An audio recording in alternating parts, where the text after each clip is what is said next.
यो भिडियो हेर्ने दुई प्रकारका व्यक्तिहरू छन्। एउटा जसले केपी ओलीलाई सपोर्ट गर्छ र अर्को जसले केपी ओलीलाई विरोध गर्छ।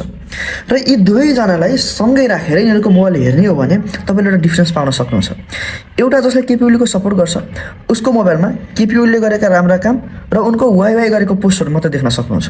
र अर्को जसले केपी ओलीको विरोध गर्छ उसको मोबाइलमा केपी ओलीको नाम जोडिएका केही काण्डहरू र कसैले केपी ओलीको नाम लिएर कसैले गाली गरोज गरेको पोस्टहरू देख्न सक्नुहुन्छ। सोशल मिडियामा एल्गोरिदम हुन्छ। तपाईले कुनै पनि किसिमका पोस्टलाई लाइक गरेर कमेन्ट सेयर गरेर कुनै पनि किसिमले इन्गेज गर्नुहुन्छ भने त्यही प्रकारका पोस्टहरू फेरि देखाउन थाल्छ। र हाम्रो सबकन्सियस माइन्डमा पनि यस्तै हुन्छ।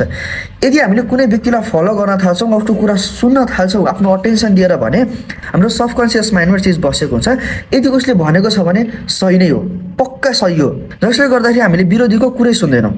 एउटा यही चिज हो जसले गर्दाखेरि नेपाली जनतालाई भेडा बनाएको छ। र मैले यो चिज केही व्यक्तिहरूसित कुरा गर्दा पनि महसुस गरेको छु।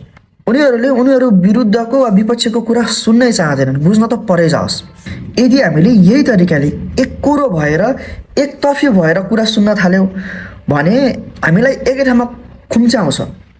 एउटा यही कारण हो जसले गर्दाखेरि अहिले केही फिल्मका हिरो, सेलिब्रिटीहरू र केही नेताको लागि व्यक्तिहरूले आफ्नो ज्यान समेत दिन तयार हुन्छ। किनकि उनीहरूको माइन्ड एकरो छ, उनीहरूले विपक्षीको कुरा सुन्नै चाहँदैनन्। तपाईँले उनीहरूको कुरालाई मान्नुहोस् या नमान्नुहोस् त्यो तपाईँको हातमा हो, तर विपक्षीको कुरा सुन्नु, त्यसलाई निहालेर हेर्नु यो जरुरी हुन्छ।